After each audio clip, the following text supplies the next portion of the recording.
Byggðastofnun hefur undanfarin ár fengið Orkustofnun til að reikna út kostnað við raforkunotkun og húshitun á sömu viðmiðunarfasteigninni allt land. Gjöldin eru reiknuð út samkvæmt gjaldskrám 1. september á hverju ári en við útreikningana almenn rafmagnsnotkun og fastagjald tekið saman annars vegar og húshitunarkostnaður hins vegar. Kostnaðurinn á ársgrundvelli og viðmiðunarreiknin einbýlishús, 140 fermetrar að grunnfleti og 350 rúmmetrar. Almenn raforkunotkun sú raforka sem notuð í annað en að hita upp húsnæðið, til dæmis ljós og heimilistæki, og miðað við 4500 kWh í almenna rafmagnsnotkun en 28.400 kWh við húshitun. Það síðan gert ráð fyrir því að helmingi minni orka sé notuð í húshitun með varmadælu þar sem það mögulegt. Á hverju ári gefin út skýrsla orkukostnað viðmiðunarreiknar og þróun hans og skýrslan aðgengileg á vef Byggðastofnunar.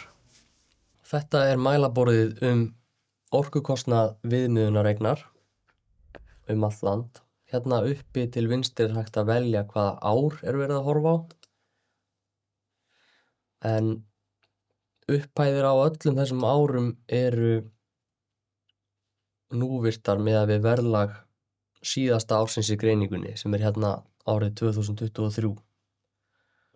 Og hérna í töflunni fyrir neðan sýndur meðal orkukostnaður eftir landshlutum og það hægt að smella á landshluta og þá síast kortið og myndirnar eftir landshlutanum sem valinn. Þar fyrir neðan hægt að velja hvort maður sér bæði raforku og húshitunarkostnað eða bara annað. Prófum til dæmis að haka hér úr raforkukostnaðinum og þá sjáum við bara húshitunina. Og svo hér hægt að velja hvort að það sé reiknað með varmadælu þar sem að það á við eða ekki. Þannig að varmadælu hægt að setja upp á svæðum þar sem að notast við beina rafhitun.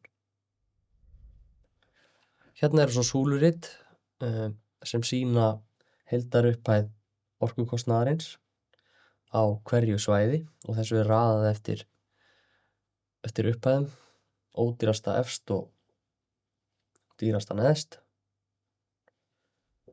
Og á kortinu þá rauðu svæðin þar sem orkukostnaður hæstur og grænu punktarnir þar sem að orkukostnaður lægstur. Og ef við förum yfir eitthvert svæði hérna á kortinu með músina, þá sjáum við hvaða rafveita með dreifinguna þar og hvaðan húshitunin Hérna þetta hitaveita frá hitaveitu Skútustaðahrepps, hérna í Reykjahlíð í Mývatnssveit, og fáum heildarorkukostnaðinn fyrir árið sem valið og hvernig það skiptist í raforku og húshitunarkostnað, og svo sjáum við hérna hvernig þetta hefur verið í öll árin sem að gögn eru til